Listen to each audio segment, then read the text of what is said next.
Hamish de Bretton-Gordon is a retired British Army colonel, former commander of NATO's and UK's chemical, biological, radiological and nuclear reaction troops. Welcome to our program, Colonel Hamish. Thank you very much for having me. Russian dictator Vladimir Putin has declared 3-day ceasefire from May 8 to May 11 during the days of the military parades in Moscow.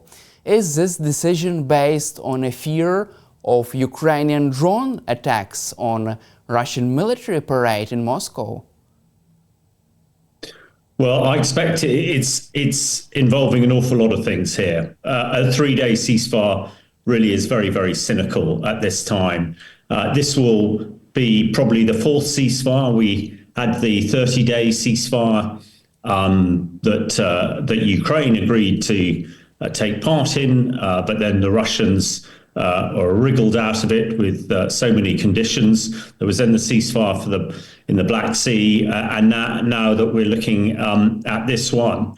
And I think it is cynical because, as you suggest, Ukraine has been very successful in attacking some strategic targets in Russia, and only over last night attacked airspace and airports in Moscow. And Putin is wanting his VE Day 80th anniversary this Friday to be a huge show of his military capability, and he's invited some of the other dictators around the world to come and join him. So in a way, he is trying to make sure that is not affected in any way. What would be much better, and as President Zelensky has suggested, a full ceasefire now for at least 30 days, that would show that the Russians are committed for peace. But I think, as we've discussed many times before, President Putin has absolutely no intention for any sort of lasting peace.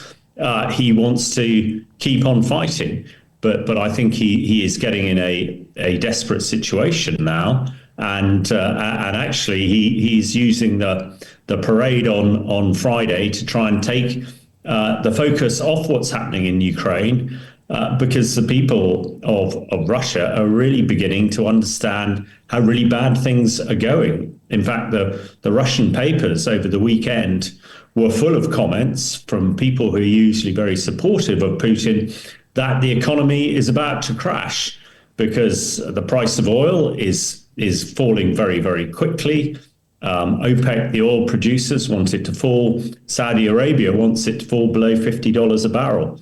And at that price, the Russian economy cannot survive. And Putin knows that he can't keep building tanks, and he can't pay any of his debts if that falls, because it'll take at least 30% out of the Russian economy. So I think things are looking pretty desperate. And the final piece on this, Daniel, there's also been a lot of detailed assessment over the last week to 10 days, looking at what military activity the Russians have done in the last 12 months. And they have taken very little ground. There has been very little movement. They have managed to retake some of the Kursk Oblast, only with the help of thousands of North Korean troops who've now been killed or left. And now the Ukrainian forces are back in Kursk. So I think militarily, Putin's in a difficult position, and economically, he's in a position where some economic experts in Moscow have suggested that utility bills, gas and heating is going to go up by 40%, same in food, which will mean pretty soon a lot of Russians won't be able to afford to heat their homes and will find buying food very, very expensive. So he is trying to do everything at the moment to deflect from that situation, I think. It is interesting that Ukrainian President Volodymyr Zelensky says that Ukraine cannot guarantee security for foreign officials visiting Russia's military parade in Moscow during the celebration of the end of the Second World War. Do you see this as a personal message for Vladimir Putin and his security elites? Well, I think there are a number of things to look at here, Daniel. You know, when leaders of the Western world go and visit Kyiv, President Putin often orders attacks on Kyiv, and we hear of drone strikes and missile strikes. So what we would say is this is almost quid pro quo. You do unto others as they would do unto yourself. So I think that when two countries are at war, then this is the sort of thing he's got to expect. That is Putin.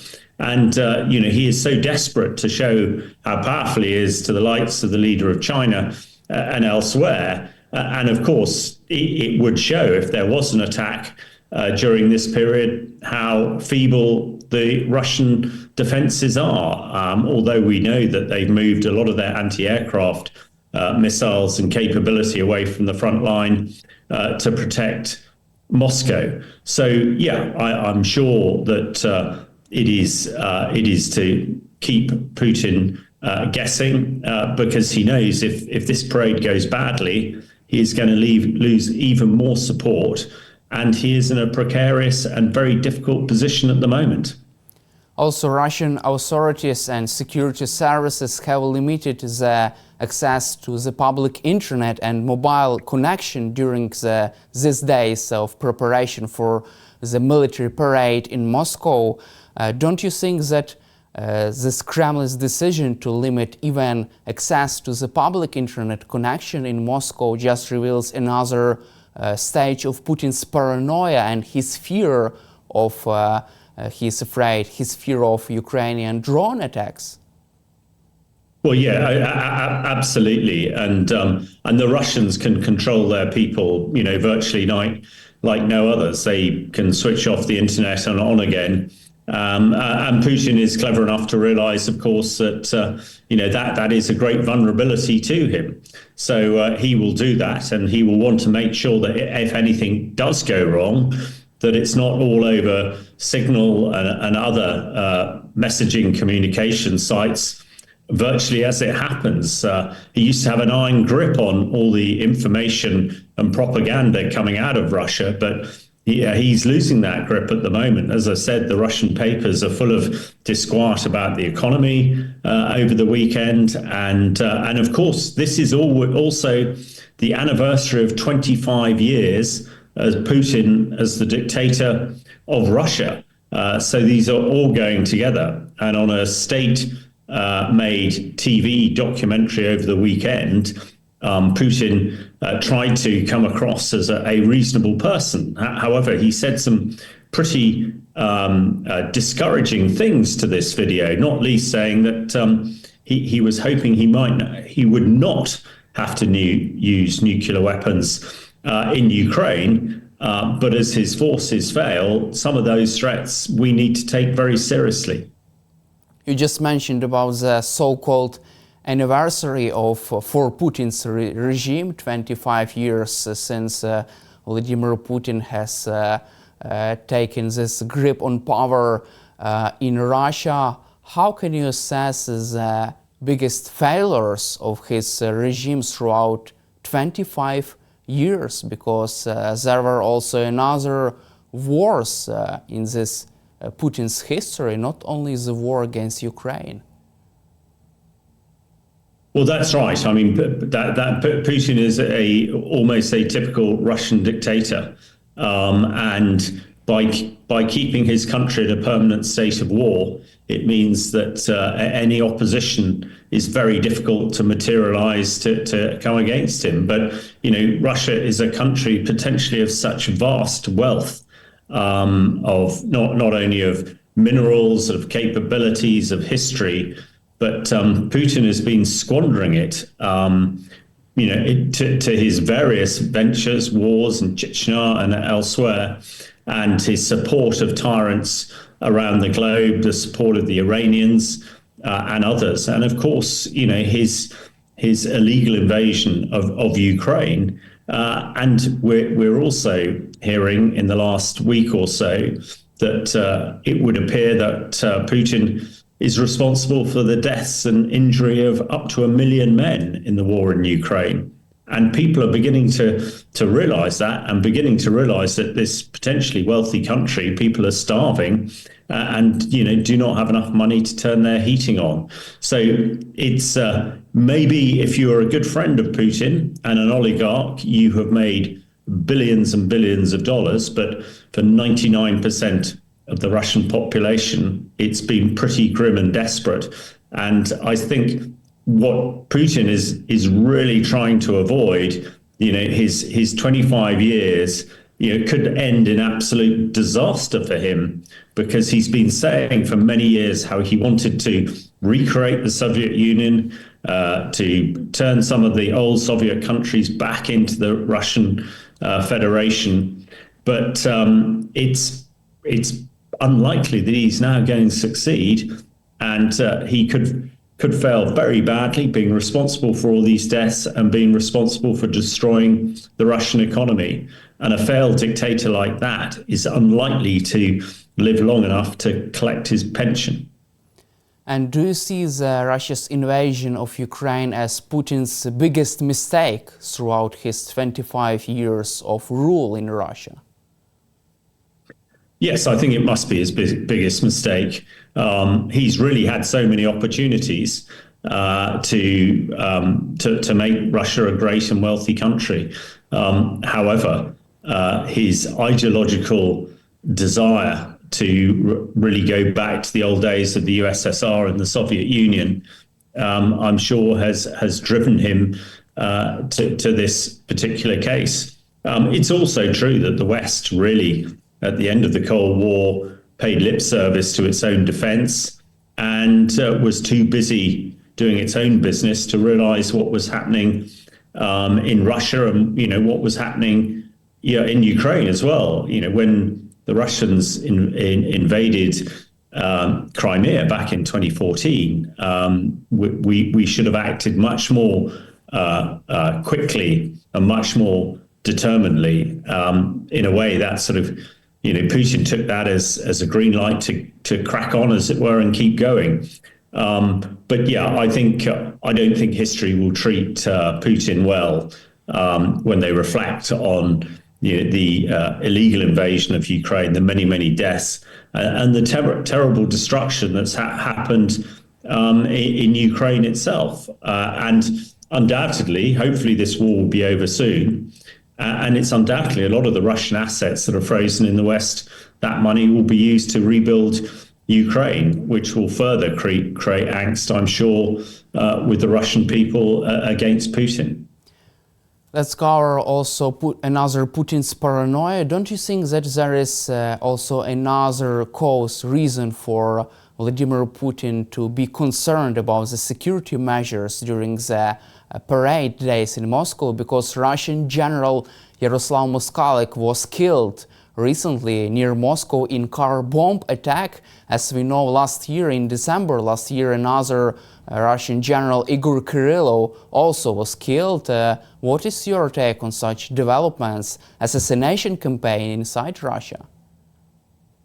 Well, certainly it's. I know that nobody has taken responsibility, but those of us in the West looking at it, assuming that it's something to do with the Ukrainian Secret Service, who have been able to take out some of Putin's key players and allies right on the doorstep of the Kremlin, which is a tremendous security failure. And, it is almost incongruous.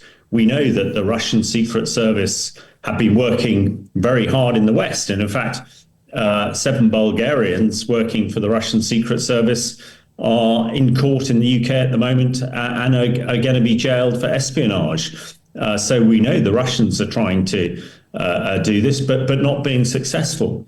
And I absolutely get the vibe that, with this great event of 80-year anniversary of Victory in Europe Day coming up on Friday, and Putin having lost yet another one of his very senior generals in an assassination, it is not surprised that we very rarely see Putin in public, and so much of the Russian security apparatus is being used just to protect one man. But it does, I think, also shows what a comprehensive battle, comprehensive warfare Ukraine is fighting against Russia.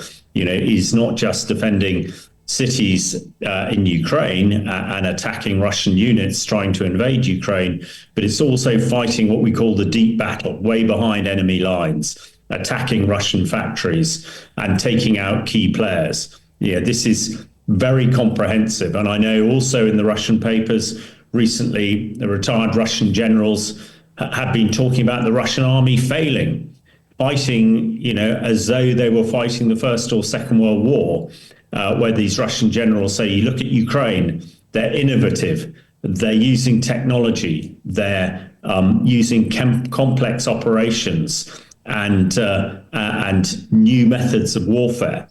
So a much smaller army is putting the mighty Russian army to the sword. So I think you put all these things together and you get to feel, quite how thin the ice is getting in Moscow, and quite why Putin seems to be getting more and more paranoid by the day, and why, as we've discussed, his great victory parade on Friday actually, must be a real millstone around his neck. If anything goes wrong there, that will spell, very bad news and almost disaster for Putin, I would expect. Meanwhile, Ukrainian military intelligence has shot down two Russia's fighter jets Su-30 using maritime drones for the first time in the history of modern warfare. What is your assessment of such innovative way to destroy enemy's aircraft? Well, this is exactly what I'm saying. This is why I think the Russian high command are so vexed by how innovative Ukrainian scientists and Ukrainian military people are being. I was only discussing this on another British radio show this morning, the fact that these drones fitted, we understand, with Sidewinder missiles that are usually on fighter aircraft have now taken down two Russian jets. I mean, that is incredible. We talk about the three-dimensional, fourth-dimensional warfare. I've never been a fighter pilot, so I don't necessarily understand it. But I would have thought fighter pilots are worried about other enemy fighter jets knocking them out of the sky or air defense missiles. But if a maritime drone, autonomous boat in the sea, is now firing these missiles, then that is a really clever way of conducting warfare. And I'm sure, we've discussed this before, the Russian Air Force has really not performed. At the moment, all it can do is really fly in air shows or fly over the parade on this Friday. So when they lose even more to things like these drones, I'm sure that the Russian Air Force, along with the Russian Navy, the Black Sea Fleet, has pretty much run for the hills, as it were, and we haven't seen it because of the ability of Ukrainian military and Ukrainian maritime forces to attack them. This is yet another demonstration on how Ukraine is winning the technology and innovation war and is really unsettling the Russian high command and most especially Putin. Let's cover also the US-Ukraine minerals deal and its effects on the state of the war. According to the Washington Post, the Russian elites are really concerned about this deal because they fear that this alignment between US and Ukraine could close a window of opportunity for Russia to reach a ceasefire deal on pro-Russian terms. What is your assessment of this development? Well, I agree. I think it's very successful, very significant. We've in the 100 days that President Trump has been in power, really the dynamics in the world have changed, and the dynamics as far as Ukraine has changed. I think the Russians believed that after President Zelensky was admonished by President Trump a few months ago in the White House that Putin was just going to walk into Ukraine. Well, that situation has so fundamentally turned on its head. And a lot of it is to do with the minerals deal. We all know, and everybody knows, that President Trump is all about transaction and doing business deals. And he now feels that this is a good deal for the US, a good deal for Ukraine, and as such is really behind President Zelensky and the Ukrainian people, and is now being demonstratively cross and threatening to the Russians, where before that just had not been the case. So it would appear that the US is turning on their military tap and artillery shells, etc., etc. But I think, psychologically, the most important thing is the Ukrainians hopefully now feel that the Americans have got their back.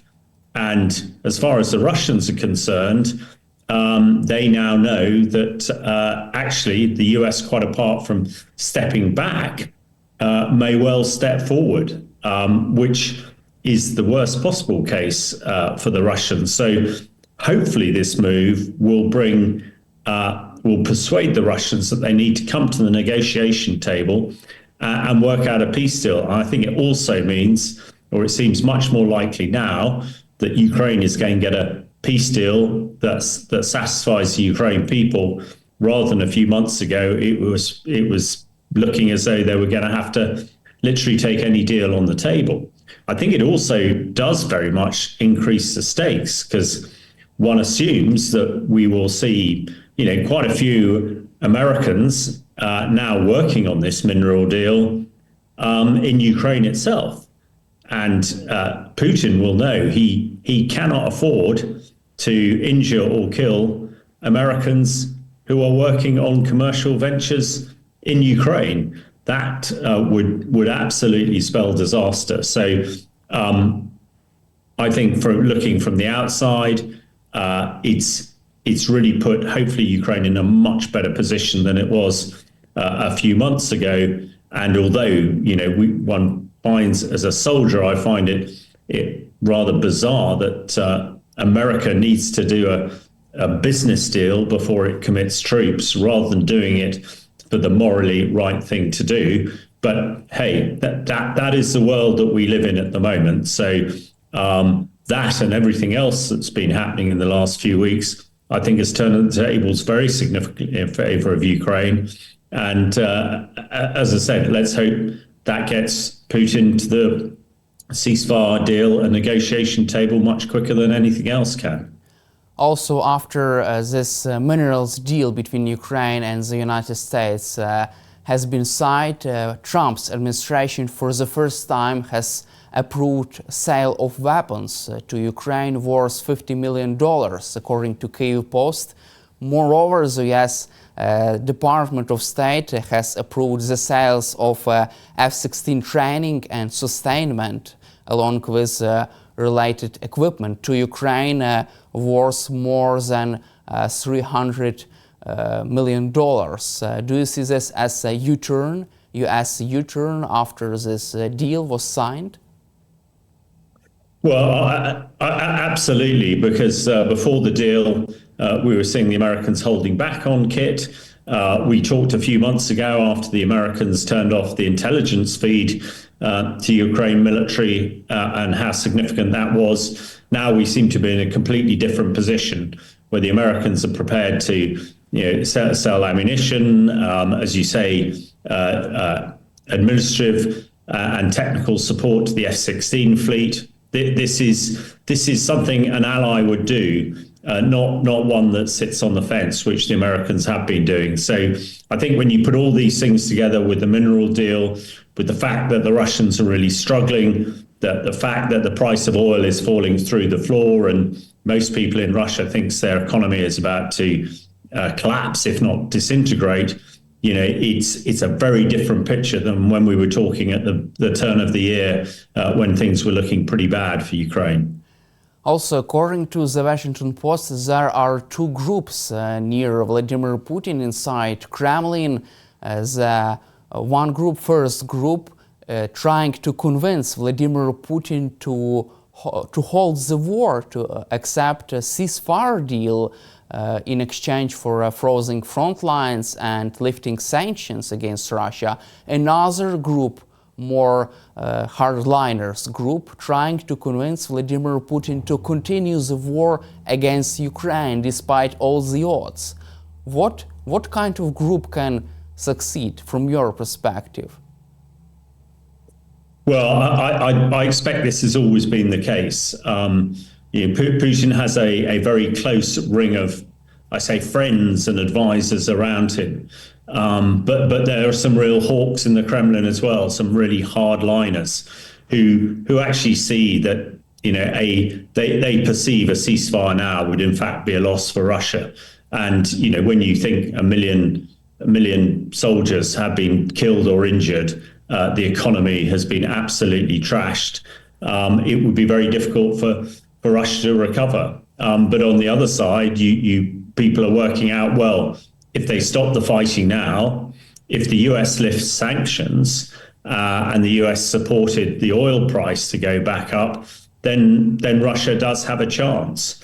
However, Putin is obviously the person in the middle here.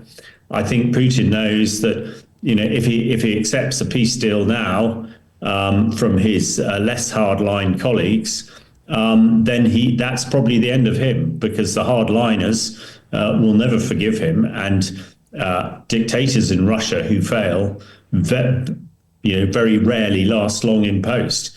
So I think this is why this is adding to the paranoia of Putin at the moment, and it wouldn't be surprising, I think, to see some sort of demonstrative change in Russia in the next few months.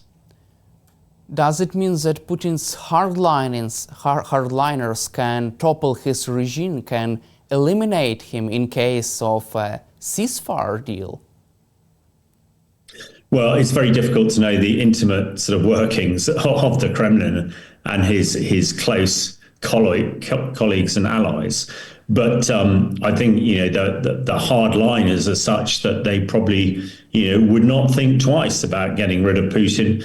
If they thought that he was taking Russia in the wrong direction,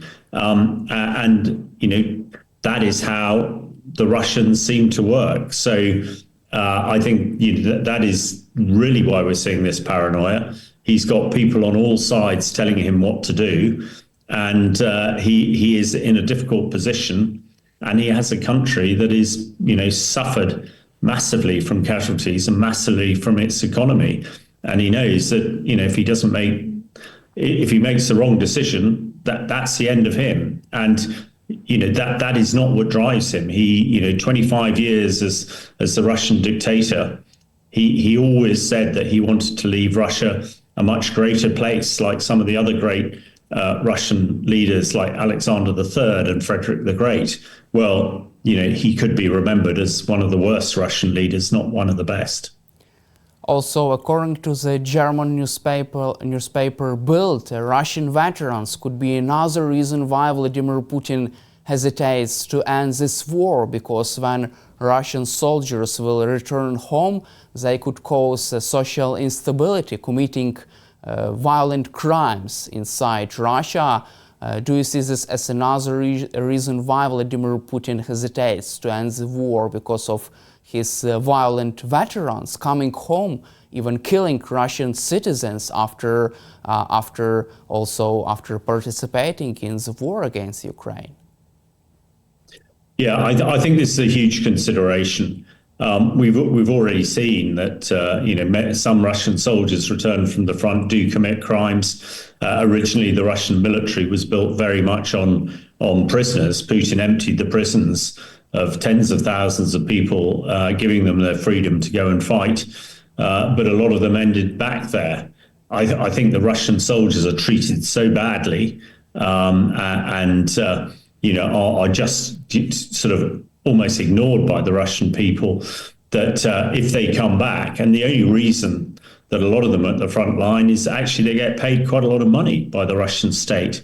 Once that money dries up, the anxiety, I think, will be huge. And we're talking about large numbers. They're thought to be about 600,000 Russians, fighting on the front line at the moment, quite apart from all of those trainings. So, you could see up to 1 million veterans being integrated back into a society that has struggled massively. So, yeah, it could be a really social headache and could create turmoil across Russia. The final element to this is the mothers of these veterans. We've discussed before that it was the mothers of Russia, the babushkas, who forced Russia to withdraw in defeat from Afghanistan in the 80s when they suffered 17,000 casualties. Now we're now 1 million. So yeah, there is a lot of social unrest building, I think, and that may well be a factor in Putin trying to prolong the war.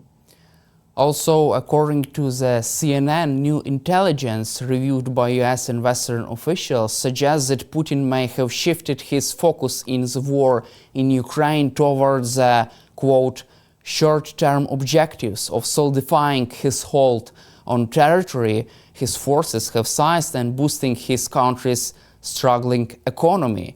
Does this mean that Putin begin to realize that his army is unable to capture the whole of Ukraine and is unable to reach his all military objectives?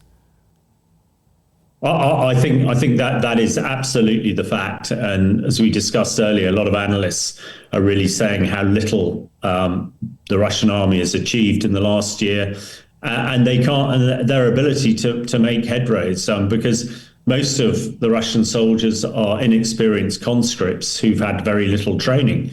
Therefore, the Russians can only attack at sort of, company strength, 100 men at the most at any one time, not integrated with tanks and fighters and drones. They just don't have that ability. So it would be incongruous that they would make any progress. And I'm sure that is seeping back through. I think that is behind the comment in his 25th anniversary documentary at the weekend saying, well, I might have to use tactical nuclear weapons because my army just can't do it. And why I have written in the UK's Telegraph today saying we must be aware of this. And this is where the Americans and others must step up and ensure that Putin doesn't use a tactical nuclear weapon. You just mentioned about the Russian threat of using nuclear weapons. According to the Telegraph, the United Kingdom is finally preparing for the war against Russia, preparing for a direct military attack by Russia by outlining and updating 20 years old contingency plans to put the country on war footing in case of direct attack. Also, a classified document will set out how the government would respond in case of attack by the Russian side. What is your assessment of this new military planning going on inside the British government? Well, I think it's quite complex, and if I try and explain it as straightforwardly as possible, as you said, these plans haven't been reviewed for 25 years, and because of everything that's happening at the moment, people have rightly decided that we need to review them. At the end of the Cold War in the 90s, the peace dividend, as we call it, meant that militaries like Britain and other European countries really saved as much money as they can on the military. They saved as much money as they could by not having plans. In the Cold War, there were bunkers all over the UK where politicians and others would hide in if they were being attacked. There were stores of food in case the UK got cut off. And everybody in the country knew what to do if there was a nuclear strike. But for 25 years, we've just forgotten about it. But the UK seems to be very much the focus of a lot of threats coming from Putin. And he is frequently threatened, or his aides like Medvedev have threatened that they'll fire a nuclear missile at London. Now, I don't think anybody really until recently believed that they might do that. And I think it's part of that is what the review is all about. Also, the new government has a strategic defence review that is about to be announced very soon, recognising that Britain needs a stronger military to be able to create a deterrence against Putin. And also, it's the UK and France who are leading what's called the Coalition of the Willing, to provide a military force that would ensure that a ceasefire holds in Ukraine, hopefully when we've got it. But all of that put together means that the threats coming out of Moscow and threats coming from Putin, especially on the nuclear side, are now being taken very, very carefully and very seriously in London. Because the final bit of this, we've talked about nuclear a few times, but Britain doesn't have tactical nuclear weapons. So if Putin fired a tactical nuclear weapon, the only thing open to Britain would be to fire a strategic nuclear weapon, which would then potentially create a much wider nuclear conflict. So there is an imbalance at the moment. And I think the British and other European countries are trying to make sure that they can redress that. Because when Putin looked west back on the 24th of February 2022, he didn't see a conventional deterrence in Europe that would stop him invading Ukraine. And when he looks west now, there is a nuclear imbalance, and that equilibrium needs to be sorted out as soon as possible. So I think it is a demonstration by the British government to Putin that we're serious about this, and Britain is not going to back down and is going to support Ukraine as long as it takes to get a just ceasefire for Ukraine. Thank you, Colonel Hamish, for your time and for your support for Ukraine, and glory to Ukraine. Thank you very much for having me. Glory to Ukraine.